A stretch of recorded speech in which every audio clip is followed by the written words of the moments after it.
Finally गाई चरो होइन दुबईमा चाहिँ विकासहरू यसरी रातारात हुन्छ है। हाम्रो नेपालमा चाहिँ भनेमा चाहिँ चोरहरूले 5 वर्ष लगाइदिन्छ होइन। यहाँ चाहिँ तपाईँको रातभरिमा गरिदिन्छ कि। अब यस्तो छ, म भरे बाटो आएर देखाउँछु होइन कस्तो रहेछ अहिले भनेपछि। 5:34 भयो, म जाँदैछु अहिले। यस्तो छ होइन, बन्दैछ बाटो, बनाइरहेको छ होइन।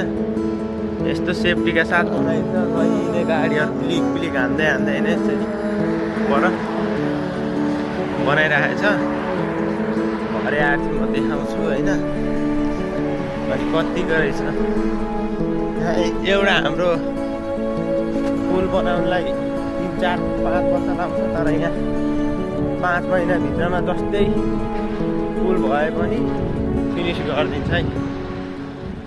नभए चाहिँ तपाईँहरूलाई म देखाइदिन्छु सत्य। त्यस्तो छ।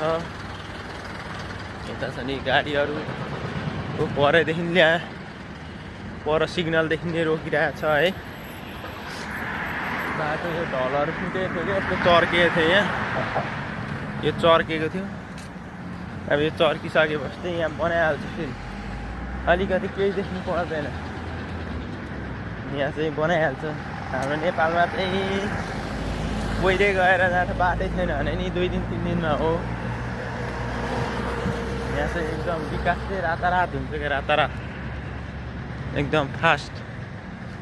अब यो राति अहिले बनायो, अब यिनीहरूको 12 घन्टा कि अब 24 घन्टाको डेट हो। त्यति बेलासम्म बनाएर फिनिस गरेर सुकाएर यता फेरि त्यो सुक्नु पर्छ, फ्रिज यताउता हुँदैन, सब मेसिन हुन्छ सुकाउनेदेखि लिएर त्यो गर्नु।